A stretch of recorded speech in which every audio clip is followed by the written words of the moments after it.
Okay, I have tried to make this video like about 15 or 5 or 10 or something. I didn't count times, and I have failed miserably. And this time, I will not fail. I guarantee it to you. This is my desk, and I decided that as for my first video on YouTube, I would be showing my desk. Hopefully, I'll get a better camera in a few days. Or months or years or something. The batteries are out on the camera, that's nice. And so I'm having to use my phone camera.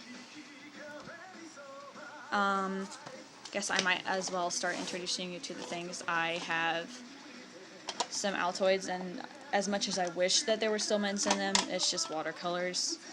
All the watercolors that I have here right now, well, almost all of them are Winsor & Newton watercolors, and they're the artist quality ones. I got really lucky because someone gave them to me, and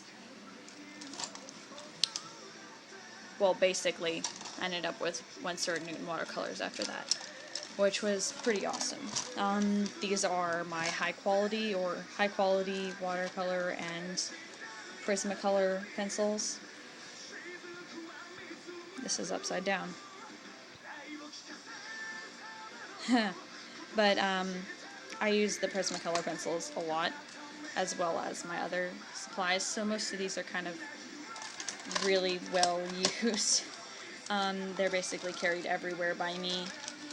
I carry my desk with me everywhere I go, so it's a strange thing to see me walking down the hallways at school.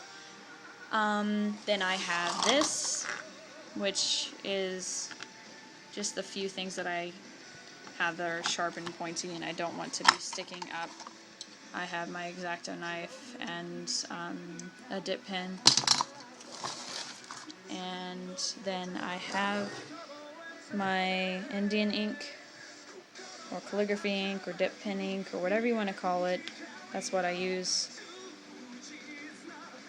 I don't do calligraphy, but I do use that to fill in big black spaces. It's a lot easier. I have this huge brush right here for dusting off pencil shavings, which is really annoying if you don't have something like this. It's a lot harder with your hands, especially when the pencil shavings are really fine and stuff, to brush them off. And it's just a lot easier just to take your brush and go, ooh, yay, gone. Then I've got this. Wow, look, the school glue just fell. I dip this in my Indian ink and I use this as the brush to fill it in. It just works a whole lot better than the other ones. This will not open for the life of me, but, you know, whatever. Then I have my whiteouts. That's not my whiteouts. This is my whiteout right here, okay. So I just use this. You shake it, and then you just write with it. And let's see if I can, yeah, I can actually take this off. I'll show you guys on my desk since it's already really messy.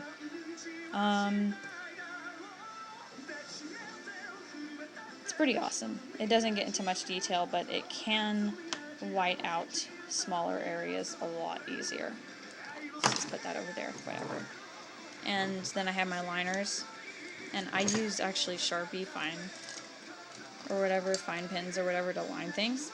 I just really like how they're kind of in the middle of 03 and 05 perfectly, even though there are pens that are made that are in between 03 and 05 perfectly.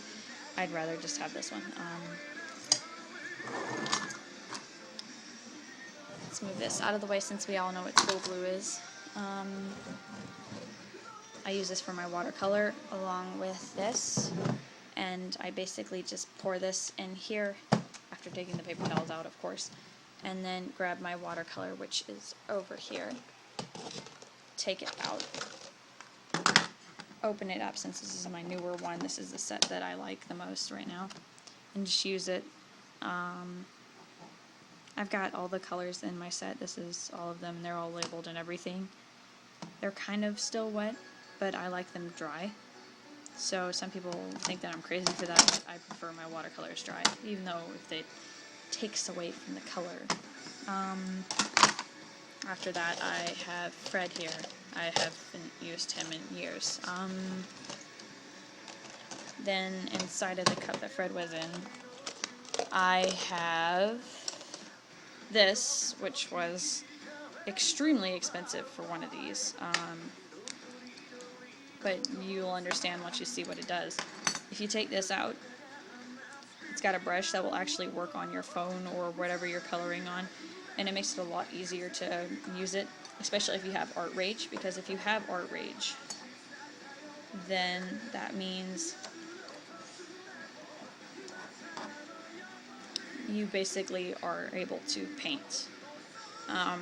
It's not completely like that, but it is kind of like that. And I'll just put this over here and fix it later. Then I just have my favorite pencils and another whiteout in here. And then I have my markers over here.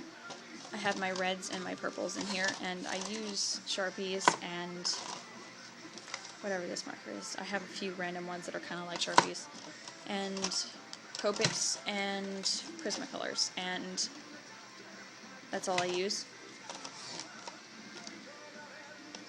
I prefer Copics, but Copics don't hold as much as some of these markers, or they cost more. Like, these are the cheapest markers, and they hold close to what Copics do.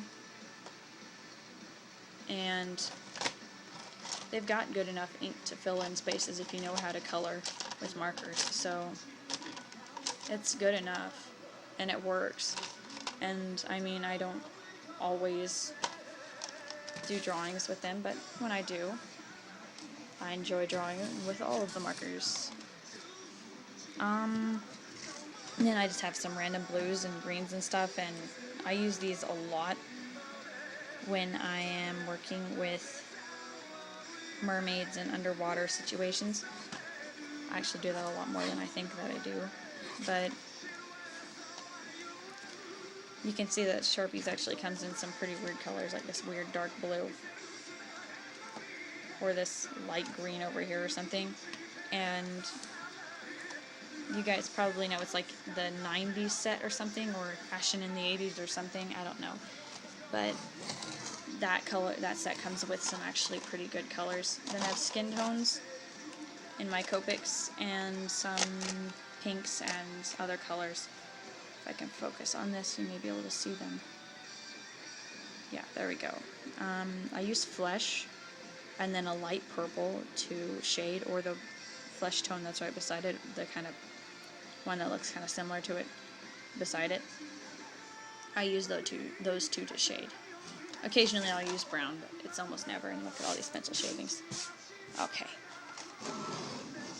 I really, really enjoy putting my light sources as yellow. Almost always I will do that, which is what a lot of people do, but I really enjoy it. It's one of my strange... What is the word? Wow. My English is really bad. I can't even remember a word like that.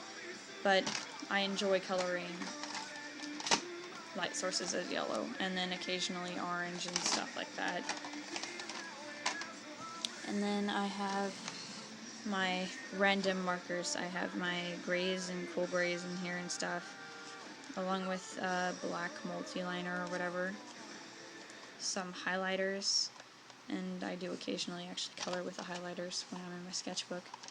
Brown, I put my two browns over here since I didn't really know what to do with them on the color wheel. Maybe I should have put them in with the reds. More highlighters. And then I have, this is my most random assortment thing. This has basically got everything in it. Everything. It's got this pen with duct tape on it that used to have a rose at the end of it.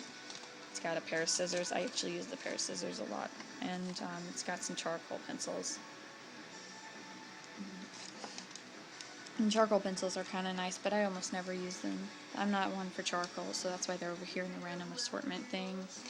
And I usually only use a 2B pencil or whatever, so that's why I'm not using the special pencils that are whatever, darker or lighter.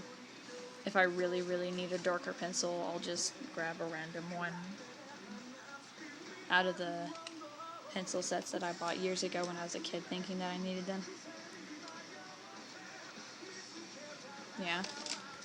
And then that's basically what it is. This is a bunch of ballpoint pens and stuff. And then I have some markers, and if this is randomly cuts off, I'm sorry. I'll have to make a second part because I'm running out of time.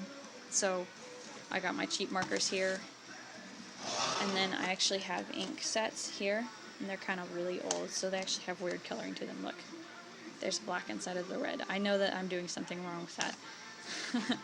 And then some sticky notes and some really, really old watercolor that I put inside of lids, like this one. It's really old. I just hold on to these just in case if I want to do something or give something away. I don't know. I just hold on to it. And then another one of these. And you can actually, I'm pretty sure some other people have discovered this already, but you can use these on sketchbooks and stuff, and then you can take some paintbrushes and put water on it, and then you can use it like watercolor. And it may not be the best quality, but it's actually very fun and very useful. And I'm just gonna slide all of this over, and oh, it fell. Okay.